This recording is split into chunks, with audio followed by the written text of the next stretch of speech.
Ya, pemirsa, hari ini pemberlakuan uji coba kedatangan pelaku perjalanan luar negeri atau PPLN ke Bali tanpa karantina.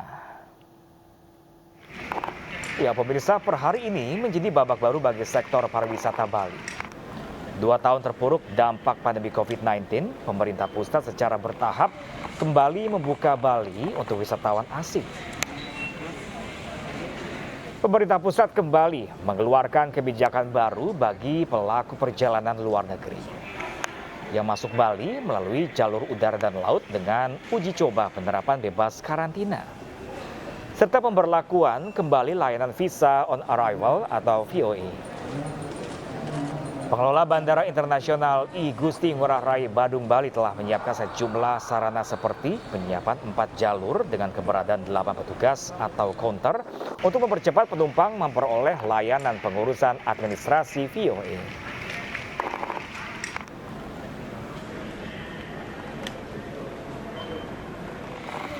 Lalu pemirsa, bagaimanakah kondisi di Bandara I Gusti Ngurah Rai Bali setelah pencabutan karantina untuk wisatawan asing? Langsung saja kita tanyakan kepada rekan kami, Dewi Umaryati. Halo, selamat siang rekan Dewi, bagaimana implementasi pelaksanaan PPLN tanpa karantina ini? Iya, Pram dan juga pemirsa, hari pertama pemberlakuan uji coba Bali bebas karantina saat ini untuk pelaku perjalanan luar negeri belum banyak maskapai yang mengkonfirmasi untuk mendarat masuk ke Bali. Per hari ini saja hanya ada 2 maskapai, yakni dari rute Singapura Airlines yang membawa sekitar 220 penumpang yang telah mendarat tadi siang sekitar pukul 11.50 waktu Indonesia Tengah, dan nanti sore pada pukul 18.05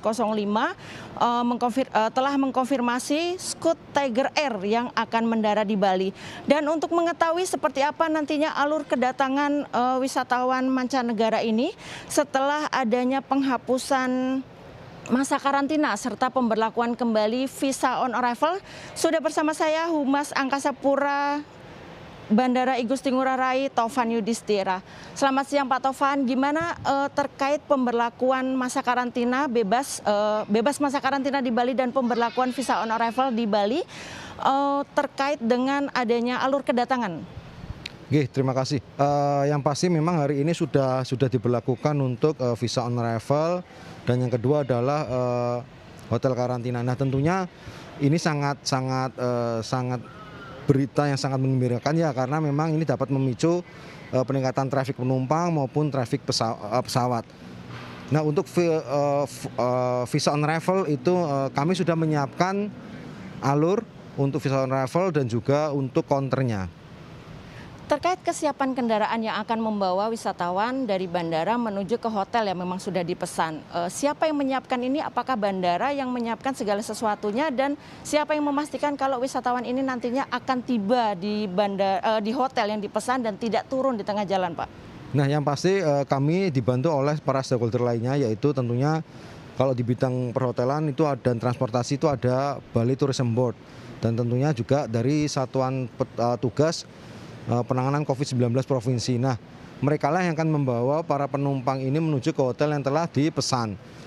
Dan mereka juga yang wajib untuk memastikan bahwa penumpang ini tidak turun di tengah jalan, tapi mereka ini langsung menuju hotel yang telah mereka pilih. Berapa lama waktu yang dibutuhkan, Pak, untuk sosialisasi terkait Bali bebas karantina ini dan pemberlakuan Visa on Arrival? Seperti diketahui bahwa tadi sejumlah wisatawan mengatakan bahwa mereka sudah memesan jauh hari biaya karantina selama 3 hari 2 malam, dan visa yang digunakan masih menggunakan visa lama. Yang pasti informasi sudah kami siapkan, kebetulan juga dengan teman-teman media kami sudah menginformasikan.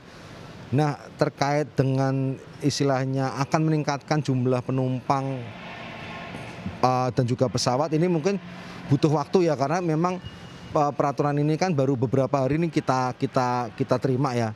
Tentunya paling tidak sekitar 2-3 hari atau bahkan mungkin seminggu, mungkin itu sudah mulai ada peningkatan. Selain bebas karantina dan pemberlakuan VOA, artinya syarat apa lagi yang harus dilakukan oleh wisatawan saat ini, Pak, dibandingkan dengan yang persyaratan sebelumnya? Ya, yang pasti persyaratan semuanya masih sama ya. Mereka wajib negatif PCR sebelum keberangkatan, dan mereka wajib melakukan tes PCR di ketibaan. Kemudian mereka wajib mempunyai booking hotel minimal 4 hari 3 malam. Kemudian mereka juga harus mempunyai asuransi yang menanggung meng-cover COVID-19. Terkait adanya hari ketiga wajib PCR, apakah itu hanya untuk yang negatif saja atau yang sudah dinyatakan positif ketika keluar dari bandara dan persyaratan itu disampaikan melalui aplikasi, Pak?